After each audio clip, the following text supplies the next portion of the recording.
할렐루야. 우리 앞으로 인사합시다. 하나님 우리 함께 하십니다. 시작. 하나님 우리 함께 하십니다.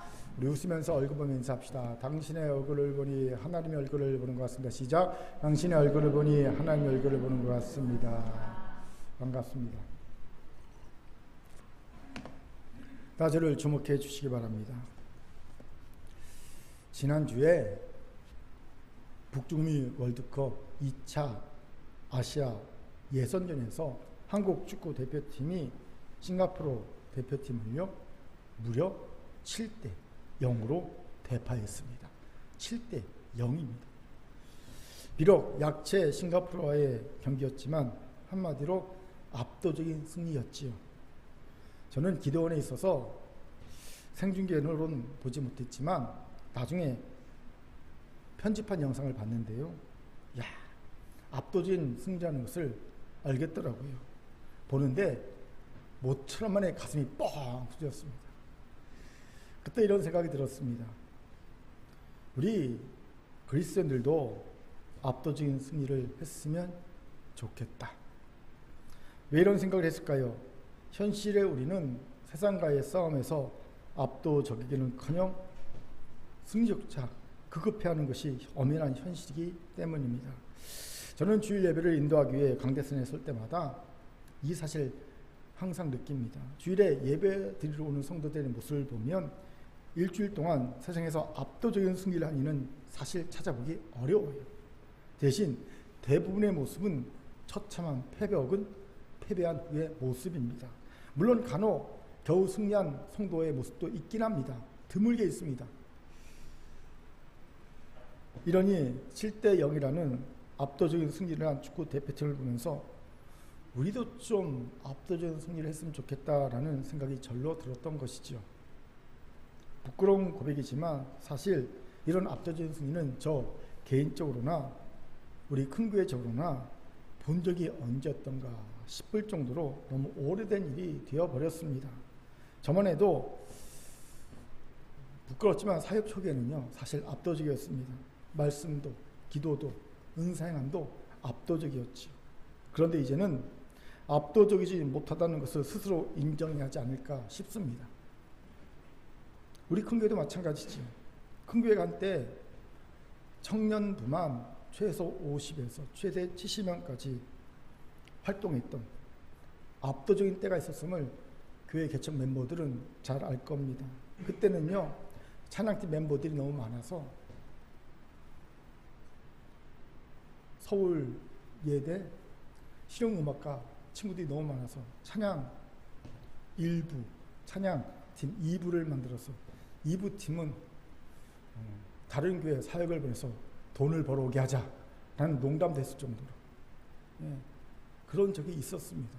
정말로 많으니까 세션도 많고 싱어도 많고 다 그걸 전문적으로 하는 친구들이 그렇게 많았으니까요.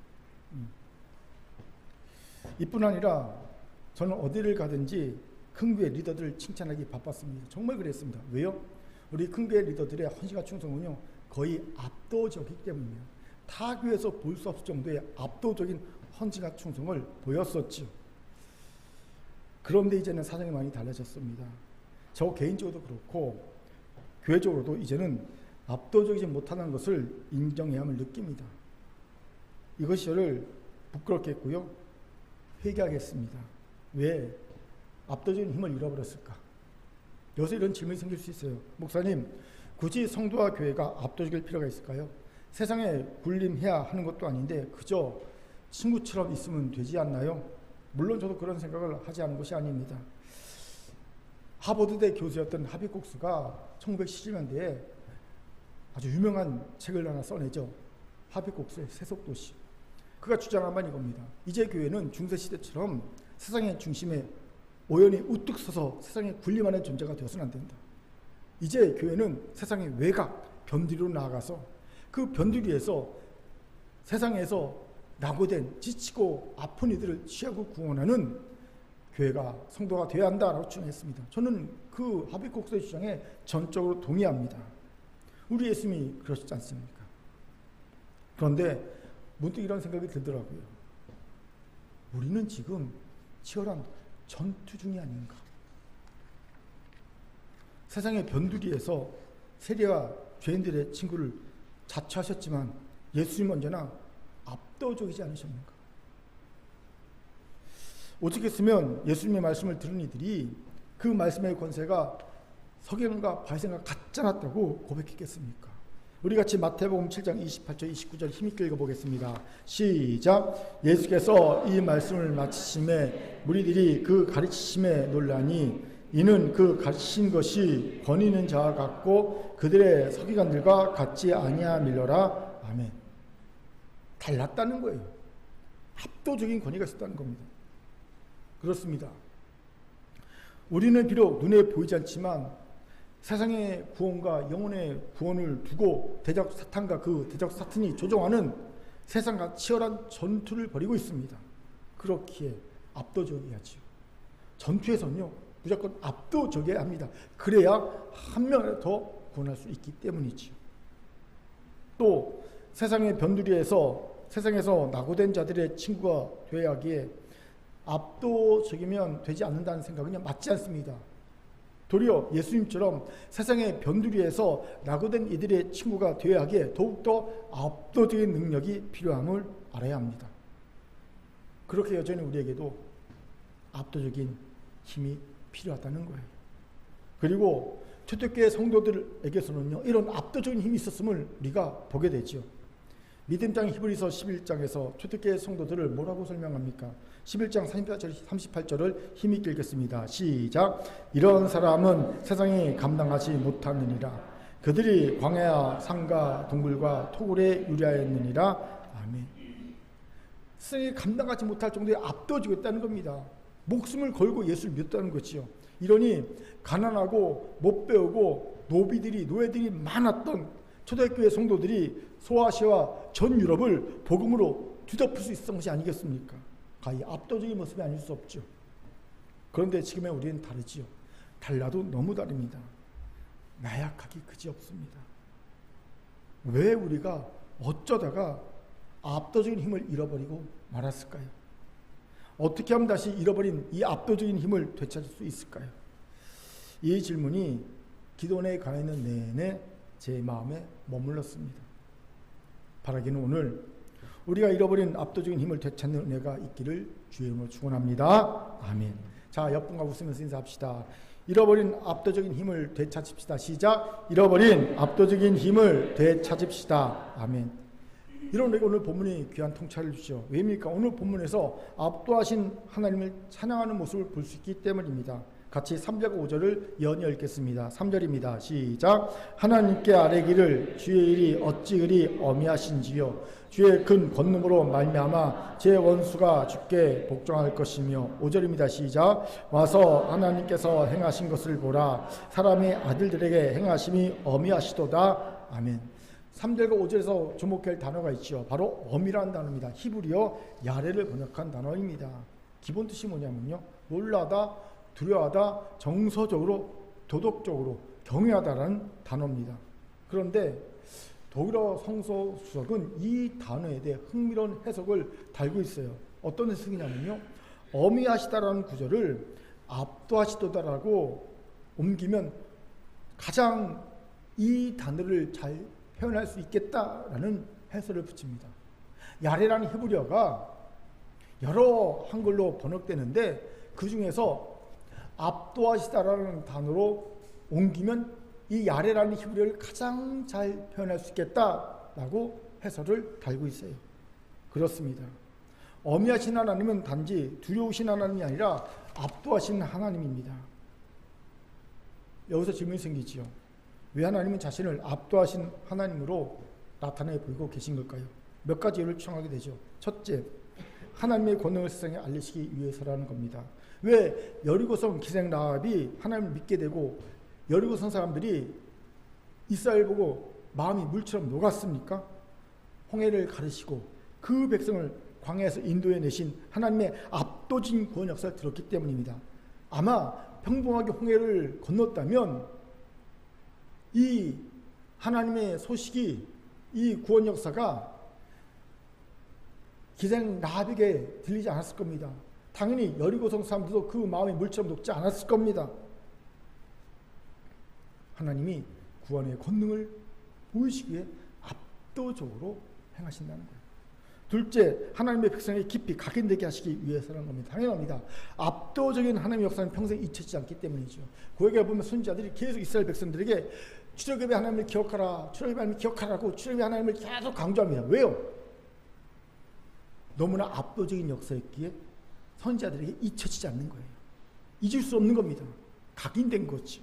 각인시키기 위해서입니다. 세 번째로 하나님은 그 백성을 사랑하시기에 그 백성의 구원을 위해 최선을 다하신다는 겁니다. 호랑이가 토끼를 사랑할 때 최선을 다하듯이 하나님은요 그 백성을 사랑하시기에 최선을 다하십니다. 여러분, 하나님이 최선을 다하시는데 압도적이지 않을 수 있겠습니까? 그러니 당연히 압도적으로 나타나는 거예요. 마지막 네 번째로 추정하게 되는 하나님이 자신을 압도하는 하나님이 나타내신 이유로는요, 그 백성이 세상을 압도하기를 바라시기 때문이라는 겁니다. 하나님처럼. 이 네 번째 이유에 주목합시다. 하나님은 자신이 세상을 압도했듯이 그 백성이 이 세상을 압도하기를 원하십니다. 이런 하나님의 마음을 가장 잘 보여주는 부자가 있어요. 다윗과 솔로몬입니다. 다윗은요, 성경에 이렇게 표현됩니다. 다윗이 어디를 가든지 하나님께서 승리하게 하셨더라. 어디를 가든지 누구와 싸우든지 전력의 차이와 상관없이 적과 싸워서 항상 압도적인 승리를 합니다. 압도적인 다윗의 모습을 보게 되죠. 하나님이 기뻐하시는 다윗의 삶이었습니다. 그런데 그와 다 솔로몬은 더하지요. 솔로몬 때 예루살렘 성 안에는요 은을 돌같이 여겼고 차고 다녔다는 거죠.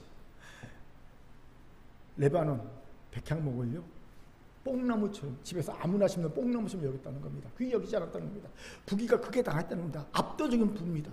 그런데 그의 압도적인 모습은요 또 다른 면에서 나타납니다. 여러분, 자고로 애굽은요 자신의 공주를 타국의 왕비나 타국의 후궁으로 절대 보내지 않습니다. 대신 타국의 공주나 이런 이들을 자신의 아내나 아니면 후궁으로 맞아들이는 건 많이 했습니다. 강대국의 자존심이에요. 그런데 단 한 번 애굽이 공주를 외국으로 시집 보낸 일이 있습니다. 누구에게요? 솔로몬에게입니다.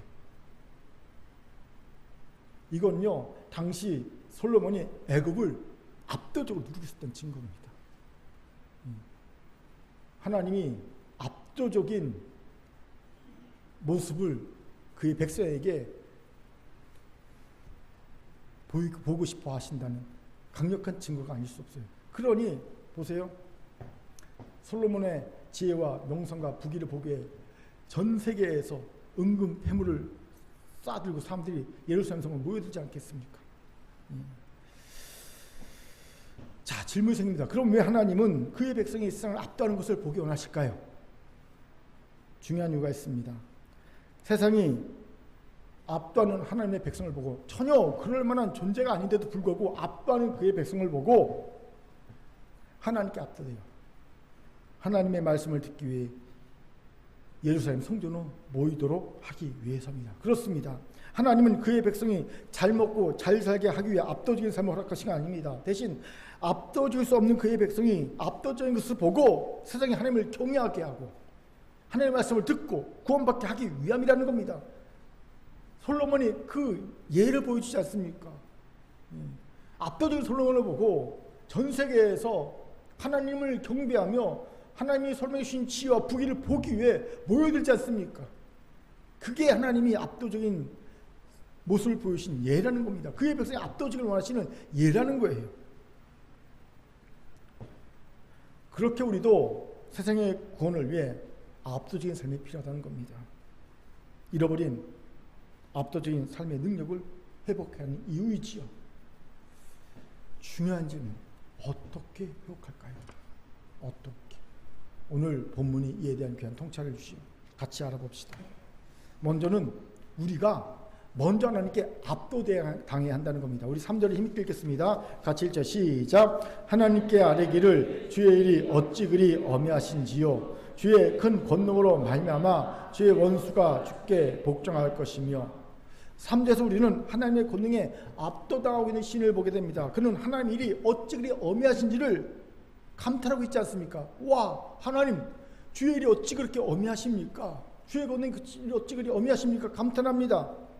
압도당함에서 오는 감탄임을 봅니다. 우리가 대자연을 보면 압도당할 때가 있죠. 그러면 와 하잖아요. 감탄하잖아요. 시인이 감탄하고 있는 겁니다. 이것을 주목합시다. 불강불급이란 말이 있죠.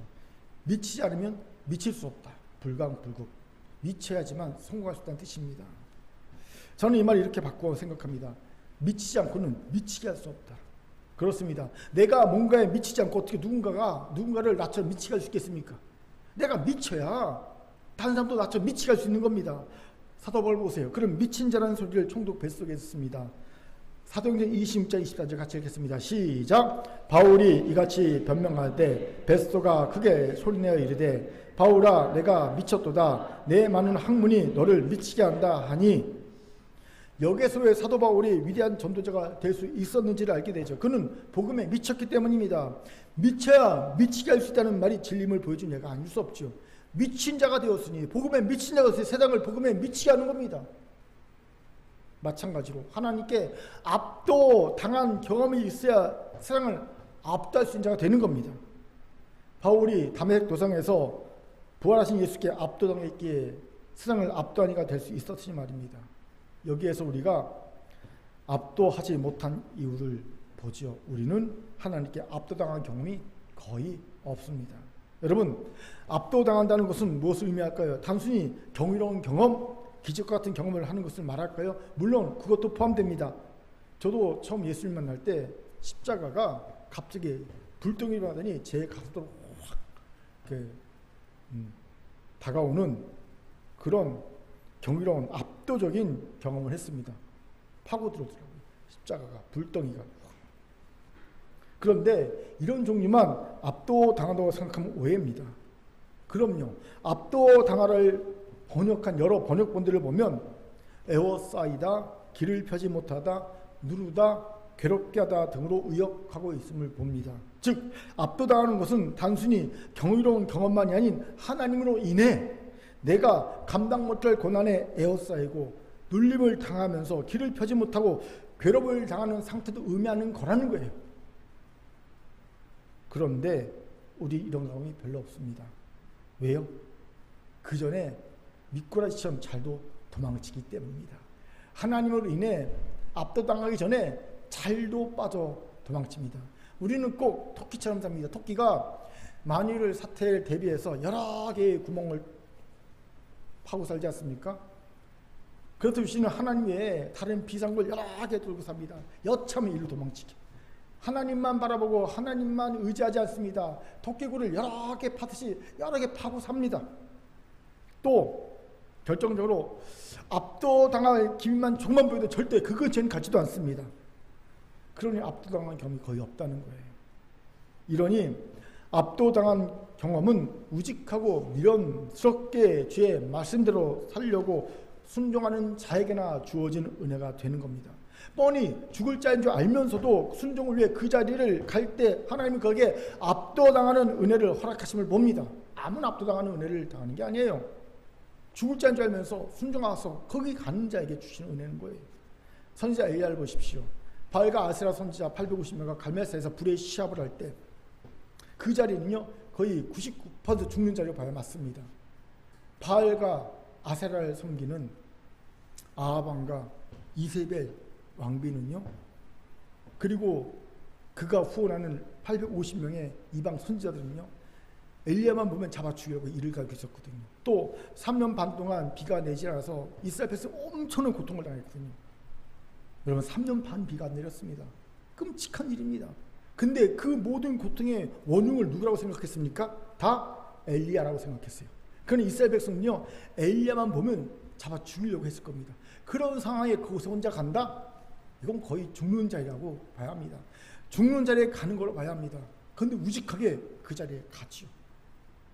그런 엘리야 손자의 하나님은 압도당하는 은혜를 주십니다. 하늘에서 불이 내서 제단과 제단 위의 재물과 도랑의 물을 다 훑으십니다. 다 태워서 싹 다 하나님께서 걷어가십니다. 그렇기에 자신에게 왜 압도당하는 은혜가 없는지를 정직하게 살펴보세요. 그동안 너무나도 잘 도망치며 살았기 때문이 아니겠습니까? 미꾸라지가 잘했지 않습니까? 미끄덩 언제나 하나님이 잡으려면 쑥쑥 빠져가는 미끄덩. 이건 소탐대실입니다.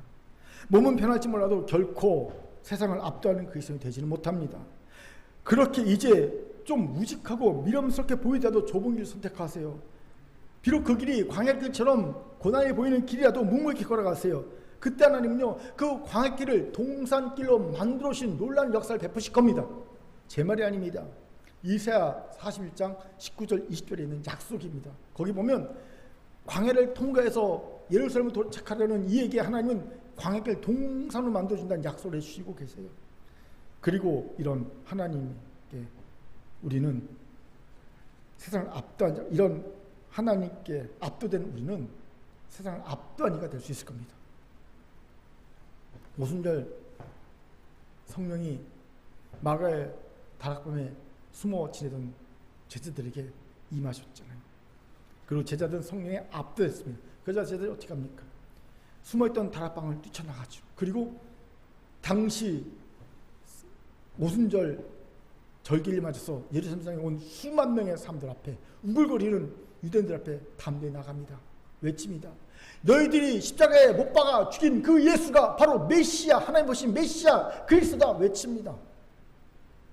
그리고 그 외침을 듣고 그 자리에서 유대인들 3,000명이 회심하며 주의 지자가 됩니다. 압도해버렸습니다. 우리도 그렇게 하나님께 압도당하고 세상 압도하니까 될 줄 믿습니다. 아멘. 자, 저를 땁시다. 옆에 사람을 조롱하듯 말하면 안 됩니다. 진심을 알아서 미꾸라지 그만하고 하나님께 압도됩시다. 시작. 미꾸라지 그만하고 하나님께 압도됩시다. 이제 오늘 다 미끄덩 다 쓰시고요. 보일러 쓰시고 미꾸라지 그만하고 하나님께 압도됩시다. 두 번째로 압도당함에 내실을 채워야 한다는 겁니다. 우리 같이 구절을 힘있게 읽겠습니다. 시작. 그는 우리 영혼을 살려두시고 우리의 실족함을 허락하지 아니하시는 주시로다. 아멘. 지금 시인이 고백하고 있는 것이 무엇입니까? 하나님의 은혜입니다. 분명히 자신들은 죽을 죄인으로 생각했어요. 자신들의 조상들의 때부터 지나온 역사를 쭉 돌아봤더니 온통 죄악뿐이라는 것을 깨닫게 된 거죠. 야, 우리 조상들이 우리가 지은 죄가 너무 크구나. 이 정도 죄악이면 우리는 이미 죽었다. 그런데 놀랍게도 하나님이 영혼을 살려주셨다는 거예요. 여기서 영혼이라는 것은 전인격을 말합니다. 하나님이 전인격적으로 이스라엘 백성을 살려주셨음을 깨닫게 된 겁니다. 와, 압도하는 하나님을 느낀 거예요. 고백하고 있는 겁니다. 이런 하나님의 압도하는 은혜는 여기서 그치지 않죠. 시인은 또한 실족을 허락하지 않는 하나님의 은혜를 고백합니다. 여기서 실족이란 하나님을 신뢰하는 것을 중단하는 것을 말합니다. 즉 우리가 시험 들었다 말하는 그거 말합니다. 아, 더 이상 하나님 신뢰하잖아. 나 시험 들었어. 그리고 원망 불평하는 것이 이게 실족입니다. 그런데 하나님이 자신들이 실망하고 하나님을 신뢰하기를 멈추지 않도록 계속 신뢰할 수 있게 해주셨다는 거예요. 이것도 압도하는 하나님의 은혜가 아닐 수 없죠. 왜요? 자기가 아는 자신들은요, 끄떡하면 실족하고 원망하고 불평한 이들이라는 걸 너무 잘 알기 때문입니다. 우리는 마음을 지킬 수가 없어. 우리는 일주일도 마음을 지킬 수가 없어. 그냥 조금만 내 마음에 안 되면 바로 실족하고 하나님 신뢰를 딱 중단해버리고, 하나님 제게 왜 이러세요? 너무하신 거 아닙니까? 그러면서 원망, 불평하고 낙담하고 포기하고 주저앉아버리고 땡깡 피고 뭐 이런 존재라는 걸 자신이 너무 잘 알거든요.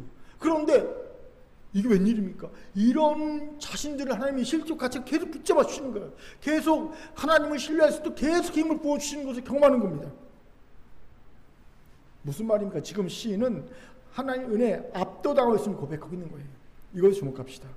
이전 구절에서 시인은요, 하나님의 권능에 압도당했음을 봅니다. 그는 주께서 원수를 복종케 하시고 주께서 바다를 변화해 육지로 만드시고 그 백성을 인도하시는 그 놀라운 권능에 압도당했음을 고백합니다. 이건 압도당함의 외형이라고 말할 수 있어요. 그런데 이제 시인은요, 하나님의 은혜에 압도당하고 있음을 봅니다. 이건 압도당함의 내시라고 말할 수 있습니다. 그리고 이런 압도당함의 내시를 체험이 우리를 세상을 압도하는 이로 만들어 줄 수 있는 두 번째 비결이 됨을 봅니다. 왜입니까? 진정 우리를 변화시키는 힘은요, 은혜에 대한 깨달음이기 때문이죠. 누가복음에 보면 예수님께 고침받은 10명의 나병 환자가 나오죠. 그들은 천형의 나병의 고침을 받았습니다. 압도적인 하나님의 권능을 체험한 거죠. 그런데 결과는요, 9명은 그냥 가버리고 1명 이방인만 예수께 되돌아와 감사를 표합니다. 왜요? 그만 예수님의 권능만이 아닌 예수님의 은혜에도 압도당했기 때문입니다. 이건 오병의 압도적인 권능을 경험했던 수많은 무리들에게도 나타나는 모습이죠. 생각해 보세요. 보리떡 5개 물고기 2마리로 성인만 5,000명이 넘게 먹고 12강제가 남았습니다.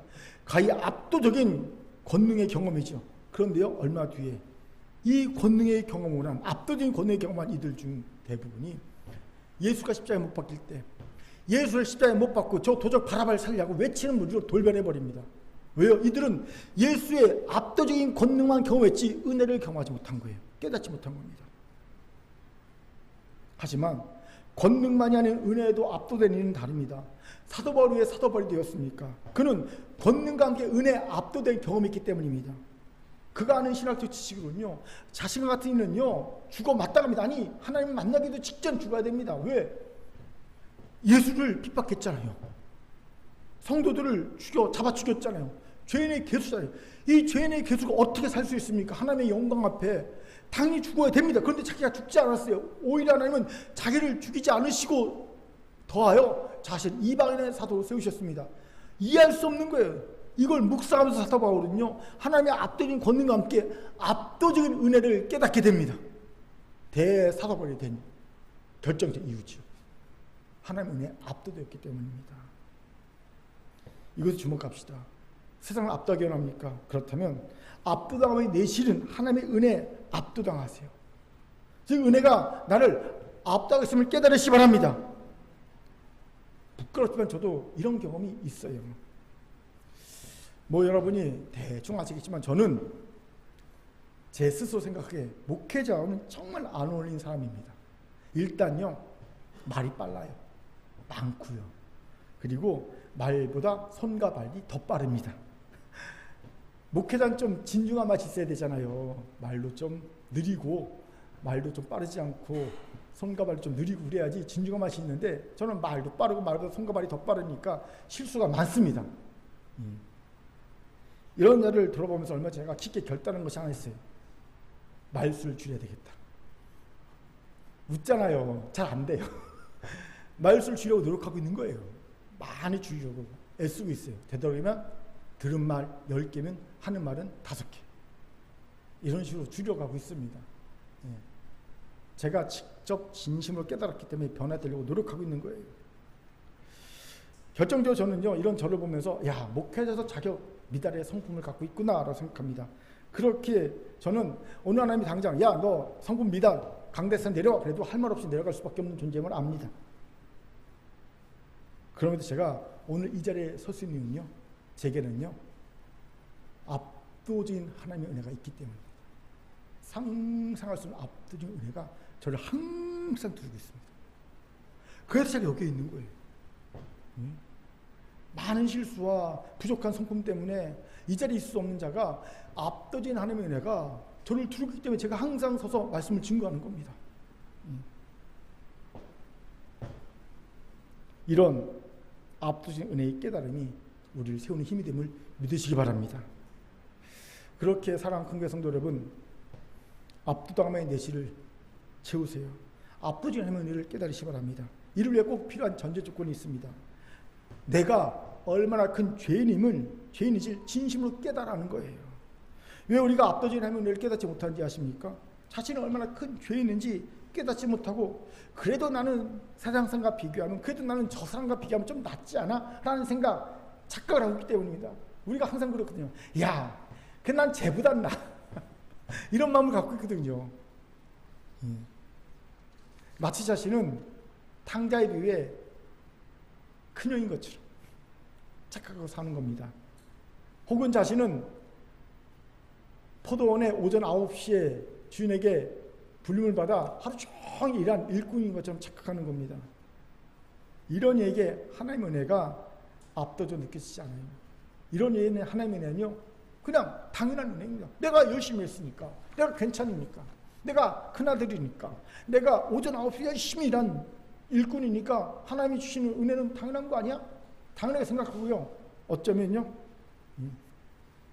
하찮게 여길 수 있다는 겁니다. 압도적으로 느끼지 않는다는 겁니다. 제게 깜짝 놀란 적이 있어요. 제가 초신할 때는요, 먼저 된 자가 나중되고 나중된 자가 먼저 된다는 이 말씀이 정말 은혜로웠어요. 너무 좋았어요. 이 말씀을 읽을 때마다 막 아멘 그러고 막 그랬거든요. 그래, 먼저 된 자가 나중되고 나중된 자가 먼저 돼. 너무 좋았거든요. 그런데 어느 순간부터 이 말씀이 불편해지더라고요. 저는 제가 이 말씀이 불편하게 여긴다는 자각조차 못한 채 불편해 있었습니다. 하나님이 야, 너 이 말씀 불편하지? 라고 깨달음을 주시기 전까지는 이 말씀을 불편하면서 그걸 모르고 착각하지 못하고 있었어요. 왜요? 어느새 저는요, 나중된 자가 아니라 먼저 된 자였으니까. 나중될까 봐 불편했던 거죠. 교만했다는 거죠. 교만해졌다는 겁니다. 이러면요, 압도적인 하나님의 은혜를 깨달을 수 없습니다. 이런 에게 하나님의 은혜는 당연한 은혜, 하찮은 은혜죠. 먼저 된 나에게 하나님 당연히 은혜 주셔야 되는 거 아니야? 이렇게 열심히 교회를 위해 헌신했는데, 주를 위해 헌신했는데, 주일마다 아침부터 저녁까지 열심히 일했는데 당연히 하나님 은혜 주셔야 되는 거 아니야? 수십 년간 교회에 헌신하고 봉사했는데 하나님께 당연히 은혜 주셔야 되는 거 아니야? 하나님의 은혜는 압도적이지 않아요. 당연한 은혜, 하찮은 은혜입니다. 이것밖에 안 주셔? 왜 하나님 내 자녀에게는 은혜 복 안 주시지? 이렇게 헌신했는데, 수십 년 헌신했는데 왜 이것밖에 안 주시지? 왜 이런 어려움을 주시지? 이렇게 되는 거예요. 이러니 압도적 은혜를 받고도 감사와 찬양이 적거나 없는 이가 수두룩한 겁니다. 저는 실제로 압도적인 하나님의 은혜를 받으면서 정말 감사에 인색한 일 진짜 많이 봤습니다. 기껏 한다는 감사가 몇만 원 감사금 드리는 게 전부인 끝이니까 너무 많아요. 여러분, 하나님이 천천의 수양이나 만만의 황소의 기름이 부족해서 우리에게 헌금을 하라고 하신 겁니까? 아니요. 제발 감사 흉내내지 마시고 감사하세요. 정말 감사 흉내내는 자가 너무 많아요. 하나님께 감사 흉내내지 마시고 진정 감사한 자가 되시기 바랍니다. 하나님은요, 그런 자를 기뻐하십니다. 그렇게 압도적인 은혜를 받았으면서도 감사에 인색한 자신을 봅니까? 자신이 죄인의 개수이다, 나는 탕자다, 나는 나중된 자다, 나는 오후 6시에 겨우 포도원 일꾼을 부름받은 자다, 이 사실을 망각하고 있는 자신을 보시기 바랍니다. 이걸 망각하면 절대로 압도적인 하나님의 사람이 될 수 없습니다. 그렇게 사랑하는 큰교회 성도 여러분, 이제 압도당의 내실을 취합시다. 내가 죄인의 개수입니다. 내가 탕자입니다. 내가 나중된 자입니다. 내가 오후 6시에 온 일꾼입니다.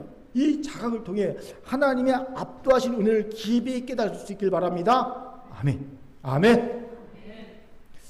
아멘을 참 겸손하게 합니다. 아멘. 자, 저를 땁시다. 압도당함의 내실을 채웁시다. 몇 분간 인사합니다. 하나님의 압도하신 은혜가 내게 넘칩니다. 시작. 하나님의 압도하신 은혜가 내게 넘칩니다.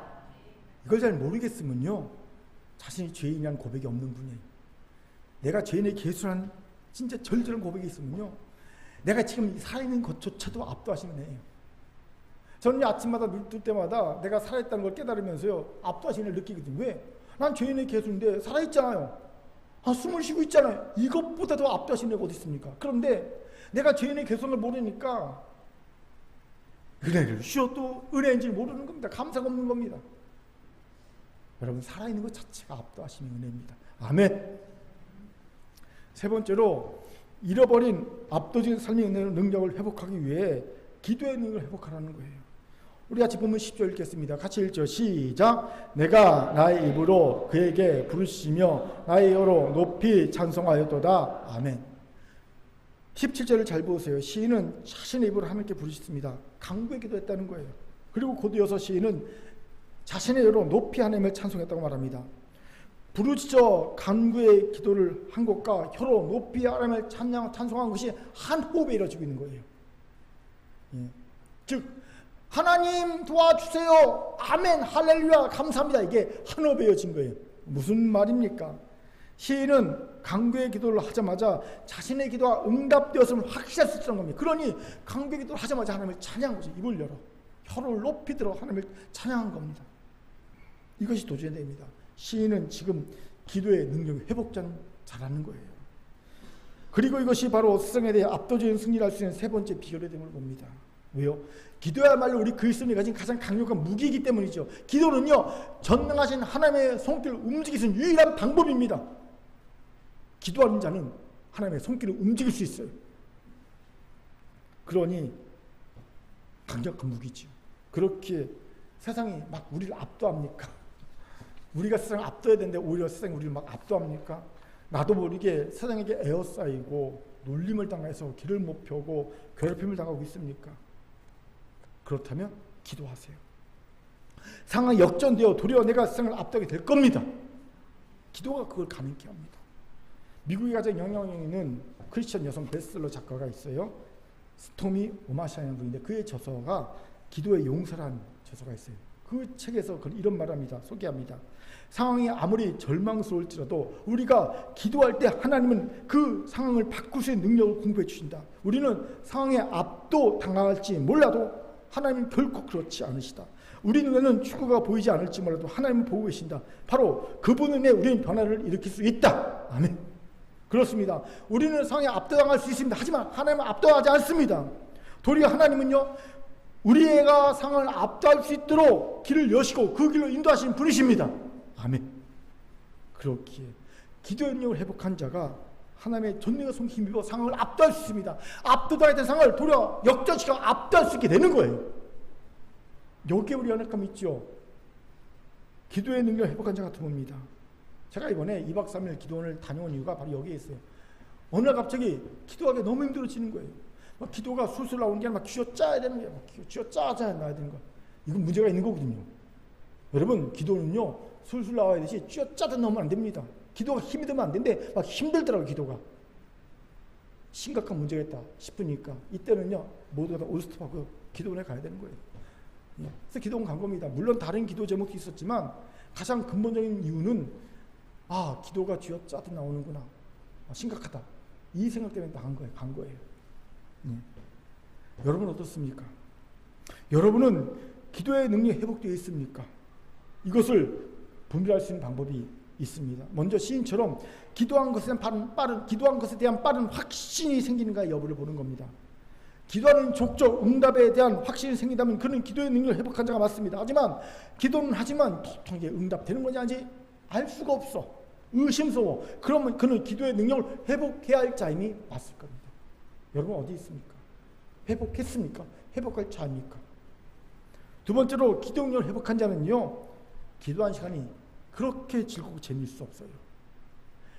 가장 최우선순위에 듭니다. 내 하루의 스케줄에 중심에 기도 시간이 있고요, 그것에 맞춰 모든 게 돌아가는 거예요. 제가 이런 경험을 한 적이 많거든요. 기도 시간, 그 시간이 즐겁고 너무 좋아서 다른 모든 스케줄을 포기하고 약속을 다 파하고 집에 들어가서 골방에서 기도했던 경험들이 있습니다.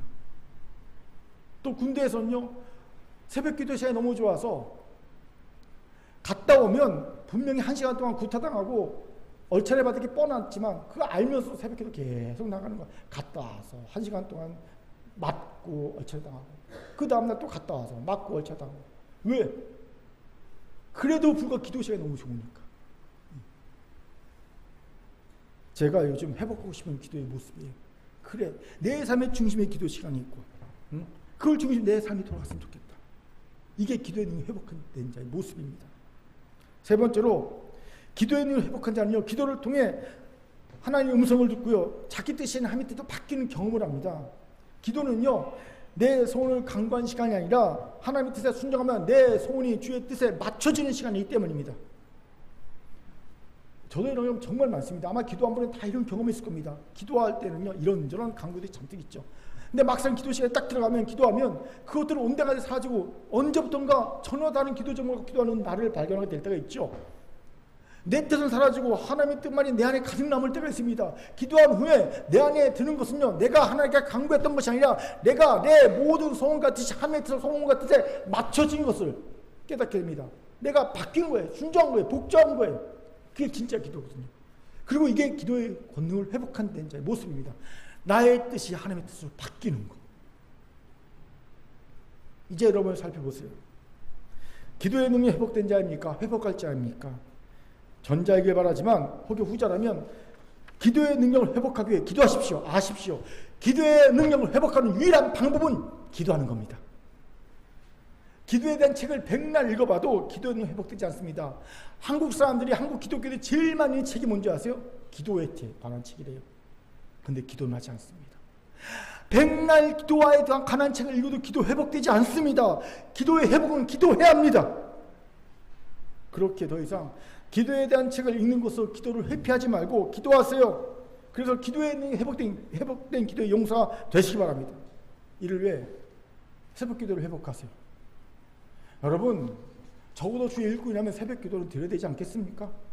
새벽 기도도 안 드리면서 무슨 주의 일꾼이 되겠습니까? 하나님의 쓰신 일꾼 중에 새벽 기도 안 드리는 일꾼이 있습니까? 드리시기 바랍니다. 수요 예배 기도 회복하세요. 금요철야 기도 회복하시기 바랍니다. 아니, 일주일에 한 번 나와서 간절히 부지지 않고 어떻게 주일을 감당하겠습니까? 특히 직분자들 어떻게 감당하겠습니까?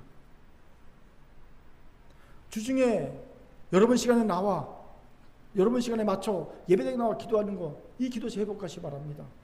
여러분, 부흥하는 교회는요, 예배당이 비질 않아요. 주중에 계속 기도하는 사람들이 나와서 기도합니다.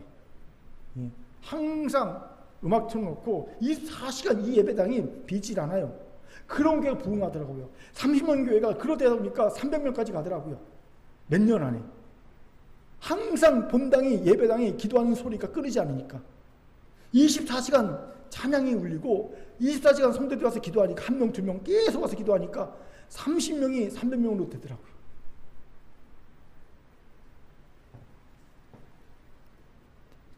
요즘 감사하게도 청년들 중 이런 이들이 몇 있어요. 새벽에 나오는 청년들, 철야에 나오는 청년들, 주중에 저녁에 나와서 기도하는 청년들이 있어요. 감사합니다. 청년부가 붕괴할 줄 믿습니다. 그들이 기도의 용사로 회복된 자들이에요. 하나님이 쓰실 자들입니다. 하나님은요, 그들을 통해 위대한 하나님의 승리를 이 땅에 보이실 겁니다. 위대한 기도의 3단 책에 나오는 간증입니다. 여러 간증이 있는데 그 중에 우리가 20일 날 전주에 가기 때문에 전주에 해당하는 간증 하나 하겠습니다. 전주시 중화산동 전등교회라는 교회가 있어요. 이 교회가 개척한 지 2년 정도 됐을 때 얘기입니다. 그때 전세로 건물을 얻고 교회를 했는데 주인이 갑자기 전세금을 확 올려달라고 얘기한 거예요. 한 달 내에 올려주지 않으면 비우든지 하라는 거예요. 근데 그 당시에 교인이 애들까지 다 털어서 35명밖에 되지 않은 상황이었어요. 그러니 갑자기 전세금을 준비할 수가 없었어요. 그러니까 목사님이 성도들한테 자, 우리 40일 전교인 기도를 합시다 해갖고요. 저녁마다 온 교인이 교회에 나와서 40일 하나님 전세금 마련하게 해달라고 기도했어요. 옳은 저녁 말에 기도했어요. 그런데 40일 훌쩍 지났어요. 한 달 넘어간 거잖아요. 근데 구름 쪽 하나 안 보이는 거예요. 그러니까 40일 기도가 끝나니까 성도들이 목사님 어떡해요? 그러는 거예요. 어떡해요? 그러니까 목사님이, 그때 목사님 이름이 뭐냐면 황인서 목사님인데, 하나님의 전인 하나님께서 알아서 하시겠지요. 하나님이 준비하시겠지요. 저는 이제 40일 기도가 끝났어요. 저는 이제 산기도 갈 겁니다. 감천산으로 올라가서 기도할 겁니다. 그리고 갔어요. 그러니까 성도들 몇이 또 목사님 혼자 보내기 어려우니까 또 감천산으로 또 산기도를 같이 갔어요.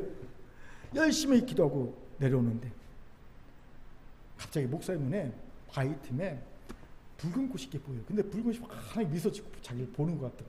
모으자고 가봤더니요, 산 중턱쯤에 바위 밑에 산삼이 턱 있는 거예요. 목사님이 산삼이다 산삼 소리 질렀어요. 교인들이 놀라서 같이 와봤더니 진짜 산삼이 틀림없었어요. 아주 오래된 큰 산삼이었습니다. 기적은 여기서 끝나지 않았어요. 그 다음날도 또 산에 내려오는데 또 4뿌리가 발견됐어요. 그리고 그 다음날도 또 3뿌리가 발견됐어요. 총 8뿌리를 발견한 거예요. 3일 동안 8뿌리. 수십 년간 산삼을 캐러 다니는 10만인들에게도 잘 일어나지 않는 일이라고 합니다. 이 산삼을요, 전주 우석대 한의학과 윤용갑 교수에게 감정했어요. 산삼은 300년 이상 됐어요. 그리고 한 뿌리에 1000만 원 호가는 것들이었어요. 심지어 그 중에 하나는요, 길이 120cm, 몸통 둘레 42cm 산삼이 있었다고 합니다. 이거는요, 값을 매길 수 없어요. 전세 올라간 건요, 일도 아니에요. 할렐루야. 우리 수리산에 올라갈까요? 교회 옮기고 싶으면 수리산 올라갈까요? 여러분, 저기 우리 노예에 있는 여기 교회도요, 10몇 년 전에 집사 하나가 수리산 갔다가 산삼 캐갖고 450만 원 헌금했어요. 실화예요, 실화. 예, 당정에 있는 교회.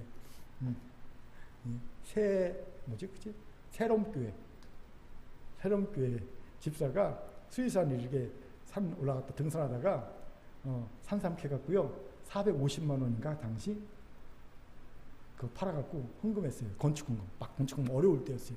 교회 짓고 막 어려울 때. 뜻 있는 분은요, 수리산 올라가시기 바랍니다. 무슨 말입니까, 여러분? 기도의 능력 믿으세요. 믿고 기도하세요. 분명 잃어버린 기도의 능력이 회복되고 우리에게도 놀라운 역사가 일어날 줄 믿습니다. 우리도 세상을 앞다른 용사로 위대한 기도의 사람을 우뚝 서게 될 줄 믿습니다. 아멘. 자, 저를 따릅시다. 기도하여 기도의 능력을 회복합시다. 시작. 기도하여 기도의 능력을 회복합시다. 아멘. 이제 말씀을 마치죠. 사실 이 말씀은요, 화요일 아침 큐티 시간에 성도들과 함께 묵상했던 본문이었어요. 그때 가볍게 압도하라는 하나님의 음성을 같이 나누었던 적이 있습니다. 그리고 잊어버렸죠. 아침 큐티 시간에 여러분과 함께 나누는 거니까. 잊어버렸는데 문득 기도원에 들어가서 이 말씀을 하나님이 떠올리게 하시더라고요. 계기가 있어요. 집회를 딱 참여했는데 마침 연휴가 꼈잖아요. 그래서 강화도가 너무 많이 사람들이 놀러 갔고요. 강사님하고 반주자가 늦게 왔어요.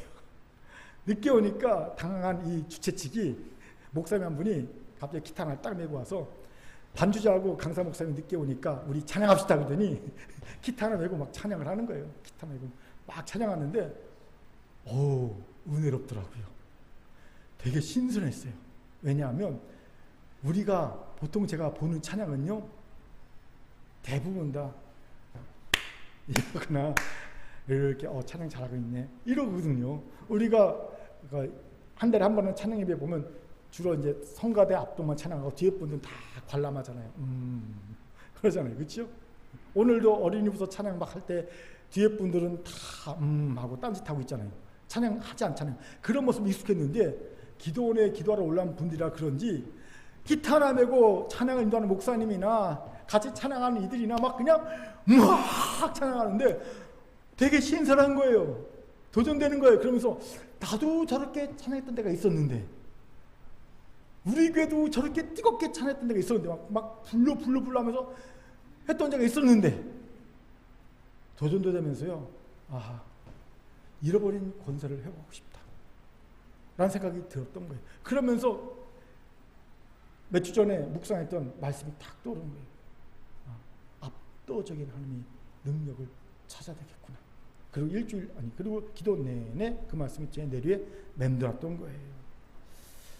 그렇습니다. 우리는 어느새 가장 중요한 우리의 본색을 잃어버린 자가 되고 말았습니다. 우리는 원래 압도함을 가진 이들입니다. 왜요? 영접하는 자, 곧 그 이름을 믿는 자에게는 하나님의 자녀가 된 권세를 주셨으니, 하나님의 자녀 아닙니까? 천지 만물 만드신 하나님의 자녀가 우리 아닙니까? 이게 우리의 본색입니다. 본질입니다. 우리는 세상에 압도당하는 자가 아니라 하나님의 자녀처럼 세상에 압도하는 자가 되어야 합니다. 언제까지 호랑이 새끼가 강아지 새끼처럼 행동해야 되겠습니까? 여러분, 호랑이 새끼면 호랑이 새끼답게 행동해야죠. 하나님의 자녀면 하나님의 자녀답게 행동해야지요. 호랑이가 어흥하면요, 산이 울립니다.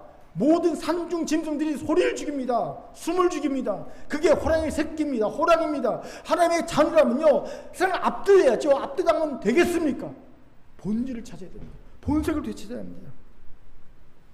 이를 오늘 말씀처럼 첫 번째, 미꾸라지 신앙을 버리고 하나님께 먼저 압도당해야 합니다. 우직하고 미련스럽더라도 주께 순종하며 좁은 광야길을 가기로 결단합시다. 두 번째, 내게는 하나님의 압도하시는 은혜를 깨달아 압도당함의 내실을 채웁시다. 이를 위해 내가 죄인의 개수요, 내가 탕자요, 내가 나중된 자요, 내가 오후 6시에 겨우 포도원에 채용된 자임을 진심으로 깨닫고 고백합시다. 세 번째, 잃어버린 기도의 능력을 회복합시다. 이를 위해 다시 기도합시다. 여러분 새벽 기도나 기도하세요. 수요일에 나와 기도하세요. 금요일에 나와 기도하세요. 주중에 여러분 시간대에 맞춰 교회에 나와 기도하시기 바랍니다.